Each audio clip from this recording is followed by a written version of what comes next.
This is Heart Pocket Podcast number 405 for the 14th of July, 2026. Heart Pocket Podcast, seeking to align our hearts with God's heart, making our hearts more like the heart of Jesus.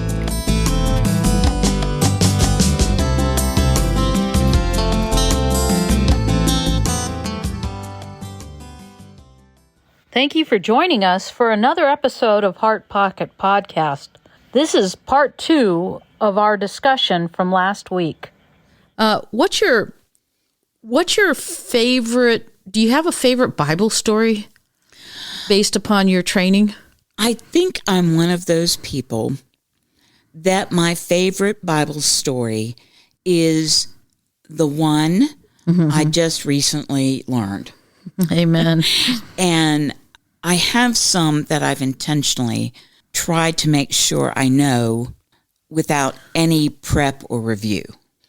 And I wouldn't say they're my favorite, more my go-to. Okay, yeah. So the parable of the lost sheep. Okay. The parable of the lost coin. You got a lot of lost things there. The two prayers with the Pharisee and tax collector. Yeah, I like that one.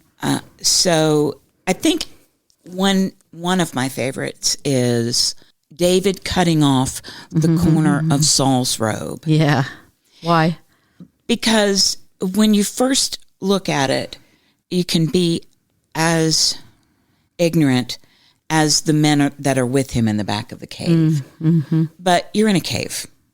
So if you were to attack your enemy, the king, there are who knows how many people outside, but kings hardly ever travel alone.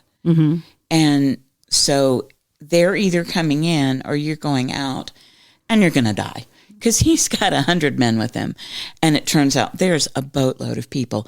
And so you just see, I think a lot of times when people look at that story, they stay in the cave. And it's like David's deciding, do I kill him and win or not? And it's, do you want to die today, David? And sometimes I wonder, though, because if you strike the shepherd, the sheep will scatter. So if he had struck Saul, I'm curious how that might have impacted Saul's soldiers outside the cave. Yeah. And one of the famous songs, right, that gets Saul riled up initially is Saul has slain his thousands and David his tens of thousands. So a man is coming in to relieve himself in a cave, and his enemy comes up behind him and kills him. I'm just not seeing the song out of that turning out very well. My enemy had come in to use the cave for a purpose that does not fit well in a song, and then I killed him. So, way to go, David.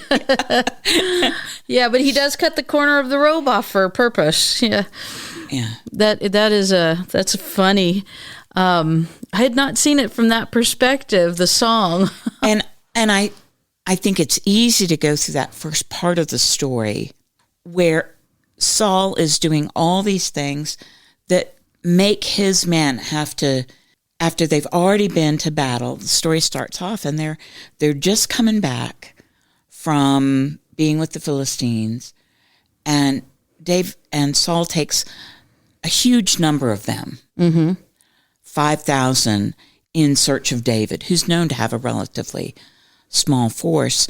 But David used to be the general of some of these, and just putting those men in that position, taking them away from the purpose that they came for.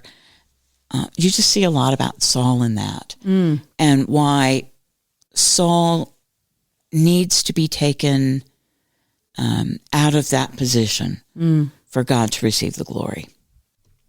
Wow, that's a terrific way of looking at that story. So you said you like the lost coin and the lost sheep. Just curious why those are your go-to. I lose things frequently. I don't lose them. I misplace them. Sometimes I know if they're in the house or not, but I'm always losing things. And I think it's kind of a universal experience. Yeah, I think the so. misplacing of things. But I love that they have a little more of a story quality maybe than some of the parables get complicated. Yeah. And it's straightforward. It's easy to remember. It's going to be potentially easy for my listener to remember. The coin, it's really easy to get into the meat of it because the coin's not doing anything. It's passive. So we've really just got this lady and then what she does with her friends. But I told that parable of the lost sheep in a Hampton Inn at breakfast.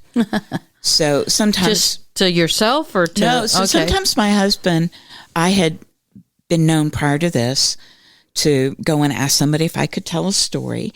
And it was a Sunday morning, and my husband said, "Do you want to tell a story to someone?" And I thought, yes, but I'm feeling a little bit chicken. I think the day before somebody had turned me down. Okay. Nicely, but still. And so it was Sunday, and I saw these two ladies wearing Jesus-y kinds of shirts. So I thought, they're probably going to say yes. So I went over, I asked them. So this is not an evangelistic opportunity. It's just sharing on a Sunday morning. Sure. With people that might not make it to church that morning. We weren't going to. And I told the story, just told it. And these ladies were blown away. Wow. I'm just sitting. I tell the story, but it's like they'd heard it before in black and white, and now they're seeing it in color. Wow. And I went on to, we asked questions to try and ask a few questions, and they kind of answered. But the power had all been in the telling. Wow. And then they asked how I'd learned this, and I told them a little bit about simply the story. And then it was time to move on. And I think I had my cup with me so it just so happens they're near this wall in the corner. I get up and I go around the corner, and I'm throwing away my trash, and I overhear the two women going, "That was amazing." Right? And it's just the story. Right. Because I could tell they didn't think the rest was amazing. But just that one story told to women that I don't know how many times they'd heard it before. And I think that's part of the power of what we do.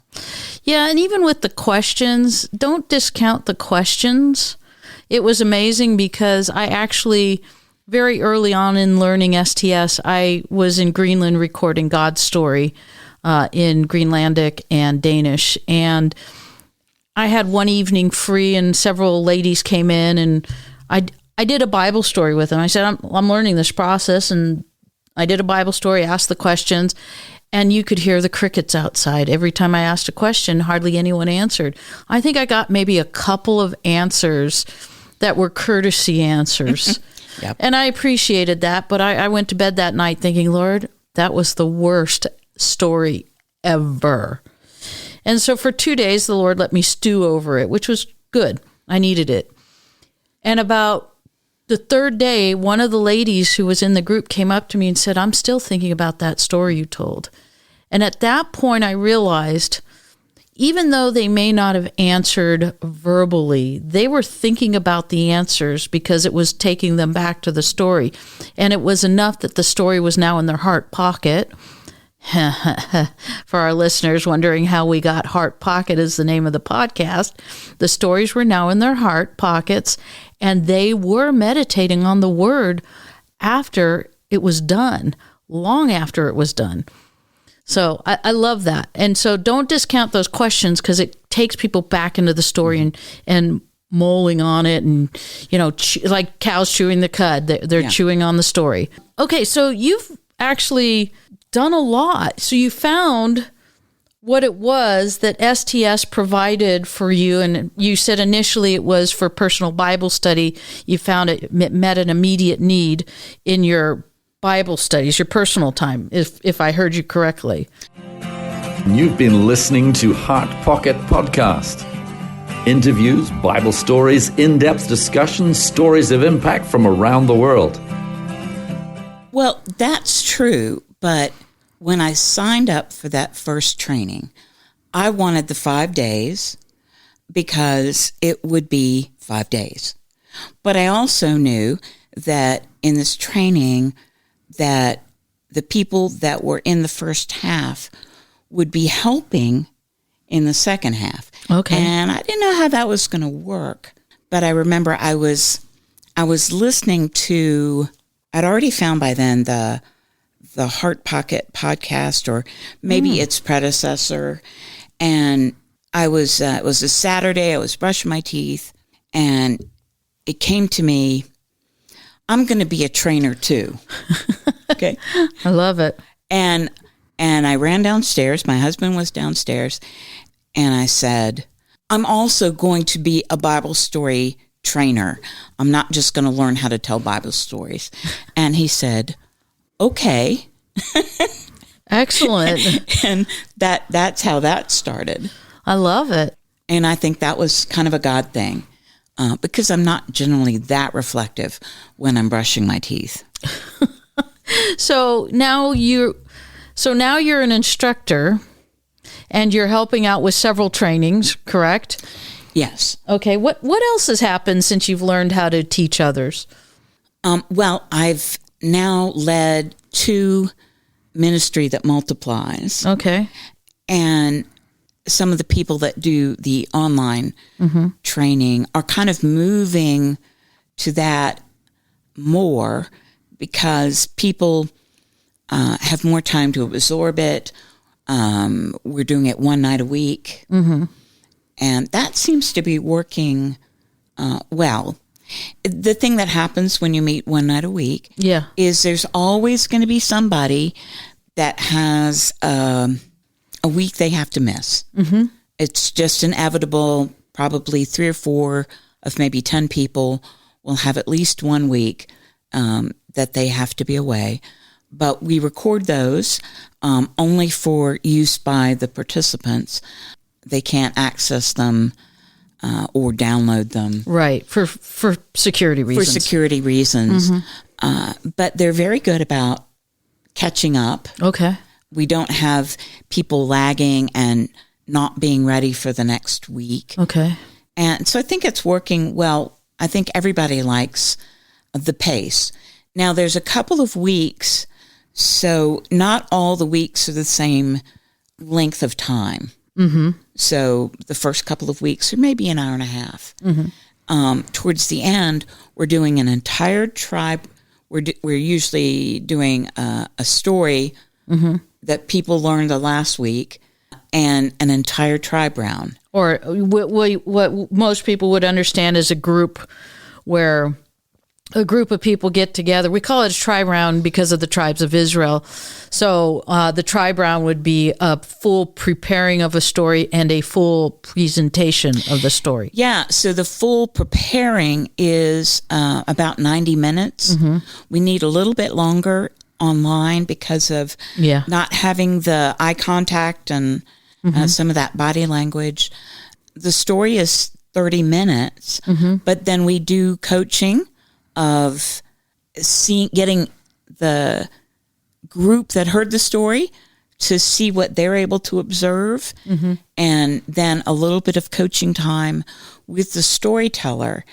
And you add all that up and give people 1 break, and it's late. Oh yeah. when we're done, we're done. So there's a couple of weeks, but out of those 10 weeks is probably 3 or 4 that are, you got to be hardcore to do the whole evening. Yeah. And that's different from the online trainings that we do more intensively in, say, over maybe 7 days with a 1 day break. Those are all intense, right? They're all Right. feel long, and they all feel like you're in front of the screen a long time. Yeah. So this has a much more relaxed feel. Yeah, my preference is not online training for that reason. Everybody knows about being Zoomified, and quite honestly, there's just such a different fellowship that goes on when you're in person. There is a different fellowship, and yet I think the people that I met online doing these trainings, when I met them in person, were like, wow, I'm meeting you in person. Oh, it's you. I think that Cheryl and Andrew and I had that this week. Like, oh, look, it's finally you. Oh, yeah. Now we can hang. So they're genuine connections. They're real connections. Yeah. I feel great affection for the fellow instructors as well as the new storytellers that are coming. And you really can make connections. I think it's very different from Zoom meetings, which are... They don't have the word in them. They're sometimes... They're very Matter of task fact. Yeah, focused. Yeah. And even though we have a process, that process is moving us into life. Mm-hmm, mm-hmm. Nobody goes home with a to-do list except learn this story and tell some other people. Mm-hmm. Oh, I love it. Yeah, much better than the to-do list you get from the average Zoom meeting. So where do you see yourself going for your future in terms of this ministry, or even outside the ministry in terms of what you've spent time learning, for that matter? Well, I'd like to do a few more trainings a year than I'm doing. Okay. I think right now I'm in my 60s, and so I have a few little health issues now. So I think now is the time to capitalize on energy that might not be there later. Right. My husband and I did some long trips. We'd like to get back into that, so kind of want to fit in both of those things. SDS in-person trainings, online trainings. I'd love to find some folks at home to train.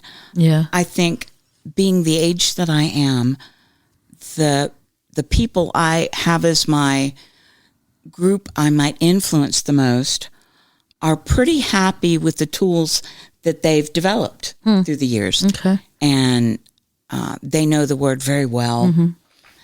I've been praying, for God to direct me, help me to intersect with some people that now is a good time for them to be learning this skill, probably in a week by week.